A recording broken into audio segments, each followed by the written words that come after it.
Hello and welcome back. In this lecture, I want to talk about format specifiers. So this is in the section for variables and data types. And the reason is it's very important to be able to display the value of variables as output. And format specifiers basically help you do that. So I want to run through some examples of showing how you can display the value of variables.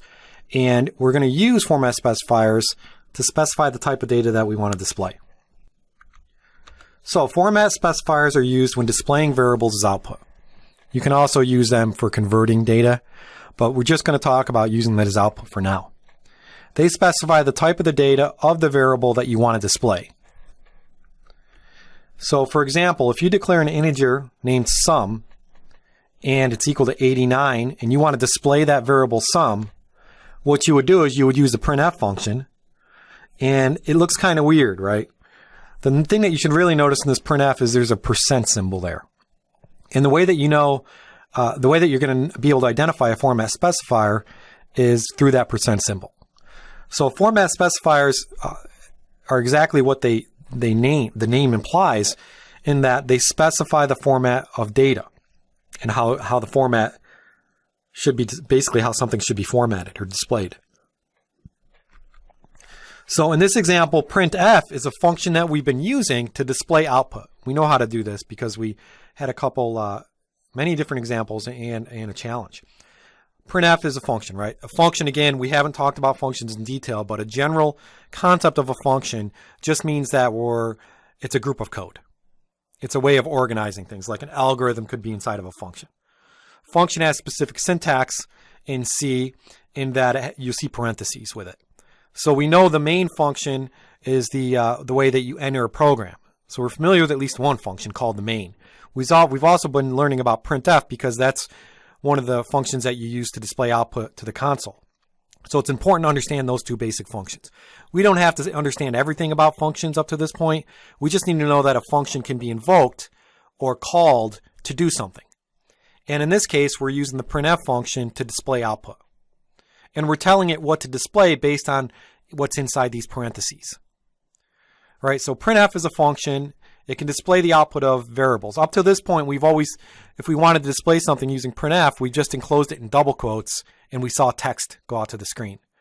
But what happens when you want to print out a variable? Well, when you want to print out a variable, you have to specify the type of the data for that variable that you want to print. The printf function needs that information. So if you look at printf and you're trying to analyze it, you don't know anything about functions yet. Things that should stick out to you are that, hey, it has a left parentheses and a right parentheses. There's a comma in there. There's quotations in there.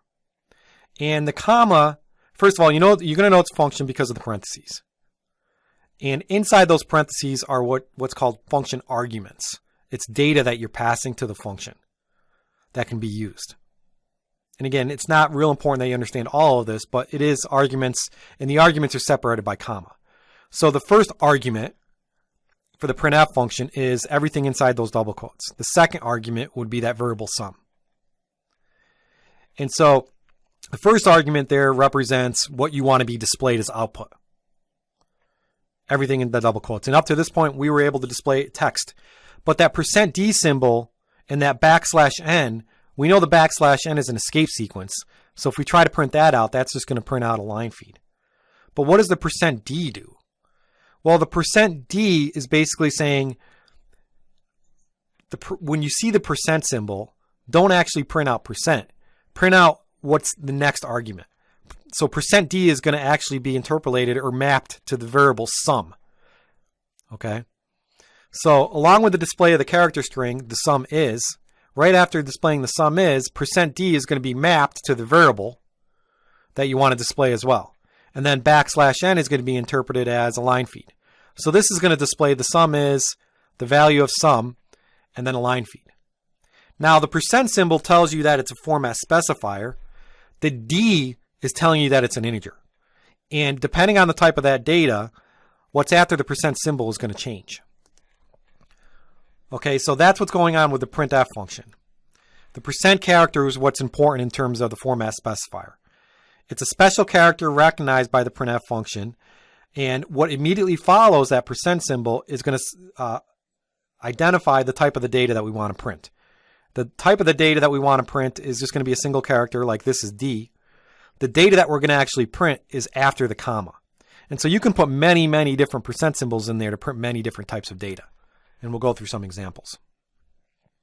So here's an example where we're creating some variables of different types. We're creating an integer variable, a float variable, a double variable, and a character variable. And we're assigning all these different data values to them. We then want to display these actual variables values. And so what you should see here in these printf examples are after the percent symbol, there's different letters. We have %i, %f, %e, %g, and %c.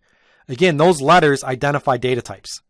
%i is going to represent an integer. %d also represents an integer. %f represents a float. %e is actually going to represent a double. %g is going to represent a double as well, just a different format. %c is going to represent a character variable. And then Boolean values, remember we mentioned that Boolean values are true or false, 0 or 1, so you could use a %i there as well. So let's go through this example in code blocks. So here's our familiar example, our main function, our main program. And I'm just going to copy and paste in the values that we had for our little program that had different data types. Just give me 1 second. So this is the example from the slide. Again, I have pretty big font here, so hopefully everyone can see it. All we're doing in this example is we're declaring some variables of different data types. So on line 12, we're declaring a variable named of type int, named integer variable, integer var, and we're assigning it 100. So we're initializing and declaring variables. We have an int. On line 13, we have a float. Line 14, we have a double. Line 15, we have a character. We know that it's a character because it's inside a single quote. And then our Boolean, which we can just use underscore bool, again, is what was defined in the C99 standard, but we can just use bool. I think that would be better. And then we can set that to 0. The printf function, remember, that's displaying the output. And the first argument inside the double quotes is going to be what's displayed to the screen. The second argument is going to be mapped to what's the format specifier, %i. And then the \n is just printing new lines because that's an escape sequence. So if I were to run this code, first I need to compile. And let's see, it looks like we have an extra character somewhere. Probably with my cutting and pasting. Whoops.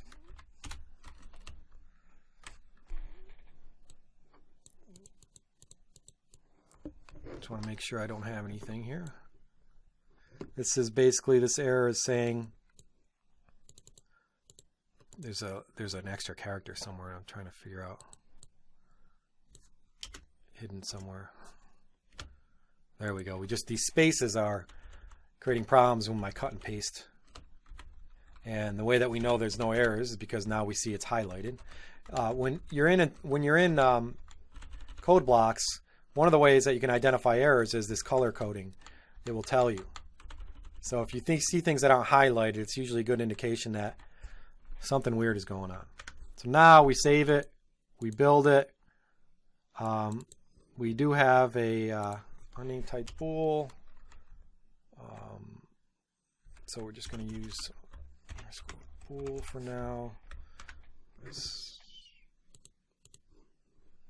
We still have some bad characters here, and we know that because the printf is actually not. Let's see. Again, I should have copied and pasted this. I copied and pasted this from the PowerPoint slides, and it basically added all these weird characters.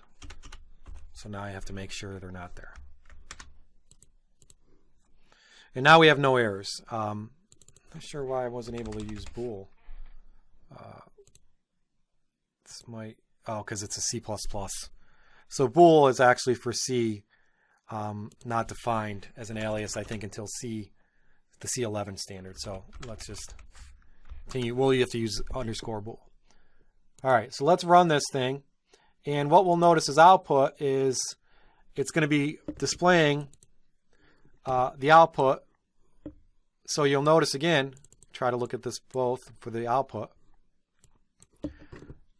that it's displaying integer value. So it displays whatever in the quotes, right? And then %i gets mapped to whatever the value is of integer var. which is 100. So %f is going to get mapped to floating var and vice versa. So what you see output is integer var equals 100, floating var equals 331.79, so forth, double var and double var. And you'll notice the format's a little different depending on the specifier you provide. You also notice bool var is equal to 0 because bool is an actual integer. And other things that you should notice is in line, the floating var is actually printed out as 331.790009, but we assigned it 331.79. And the reason it's displayed with more precision is because of the specifier f, and depending on what machine you're in, because it's machine independent, it may display differently. And so this is just an example of how you can use format specifiers. And also, if you wanted to print more than one variable on the same line, so we could actually put what else we want in here, anything else inside in here, and then we could do another thing, %d, or let's print out the floating var. We could do %f, and then all we need to do if we want to print out two variables, we add another comma, and we say floating var. So you see what I did here? Is I wanted to print out two variables on one statement, one print statement. So I added another format specifier, and then I just added another comma to specify the variable that I want to print. So you can put as many format specifiers in between the double quotes, and those are going to get mapped to whatever after the commas for each variable. Again, I wanted to talk about format specifiers because we're going to be printing out data for debugging. It's important to know how to print out variables. And there are all sorts of different format specifiers in the C programming language. I want to provide you with a little illustration of some of the ones you're basically going to use depending on the data type. But format specifiers can get even more complicated. You could put a % here and say 2 dot, and this will print it to 2 decimal points. There's all sorts of nice things you can do with format specifiers to format your data. But we're just going to talk about the basics. Basically, how you use the format specifiers, specify the type of data that's going to be outputted, and then put the variable after with the commas. Okay, so you can play around with this. Again, we'll have an activity or a little challenge to help understand this. But this program just demonstrated some declaration, initialization of variables, and then using format specifiers to display them. So let's go back to the slides and summarize some of these different format specifiers that are available in C. So in this summary slide, it actually tells you the format specifiers that you would use for printf in the third column here, printf chars. So if you want to print out a character, use %c. If you want to print out a bool, use %i or %u. And that will print out 0 or 1. In the there's also examples of what represents these data types. Short int would be %hi, %hx, and so forth. The ones that you're probably going to use a lot, int for %i or %d. %d works with int and is usually used depending on the standard. %f, you get associated with that for floats. Doubles, %f, %e, %g. Each one is going to determine the precision. Long double, %lf. Another real popular one is %s for strings, but we haven't talked about strings yet, which are just a sequence of characters. But again, all these different format specifiers can be included to convert data as well as displaying data as output. And we'll be doing a lot of this in many examples. Thank you.